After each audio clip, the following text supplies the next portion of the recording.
So when we look at this latest status report that was released by the Department of Education yesterday on December 15th, we see that forgiveness is still, in a sense, it's still happening. It's extremely slow. The backlogs are absolutely insane, but we know that things are actually happening.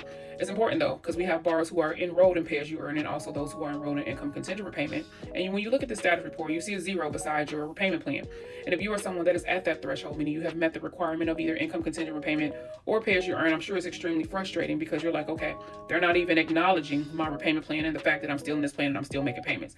But just know, all of this is going to take time. And I know that some of you have even considered transferring out of these repayment plans into income-based repayment.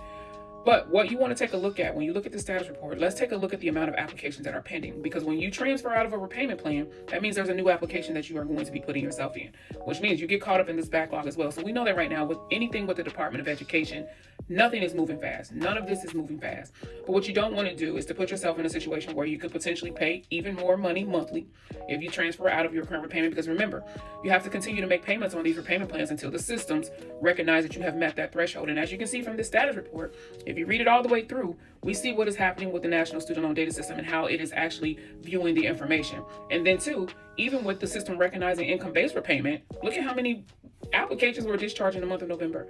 170. That's it. 170 applications were discharged for income-based repayment. So we know that there's still a lagging in even information getting there, even if it is under income-based repayment. Now, although we see that there's zero for ICR and pay-as-you-earn, but look at the amount of numbers under income-based repayment. So it would be different if this was like well over thousands and thousands of applications that were discharged, but 170. That is it. So we just want to make sure though, if we are going to be making decisions to do stuff, like let's look at the entirety of the picture, okay? Read the entire status report so that way you can see where the Department of Education really is, where they really lie in getting these applications processed and getting these discharges processed.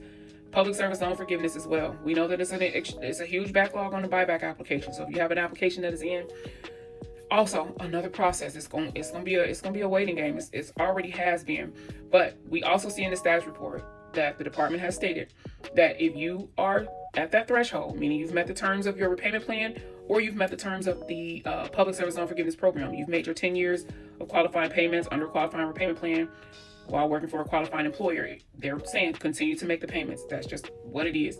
So continue to make your payments. And once you actually, the system and the servicers get everything transferred over to the National Student Loan Data System, the Department of Education gets the system updated, and they issue that discharge. If there's any payment that you have made that is over your threshold, they are going to reimburse you. They are going to refund those payments to you.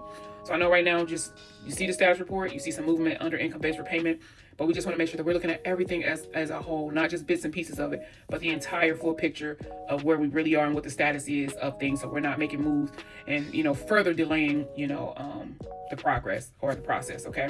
All right. I hope that helps y'all. And I know we just gotta breathe. We gotta breathe. I know it's been a hell of a journey, but fingers crossed we're gonna get there.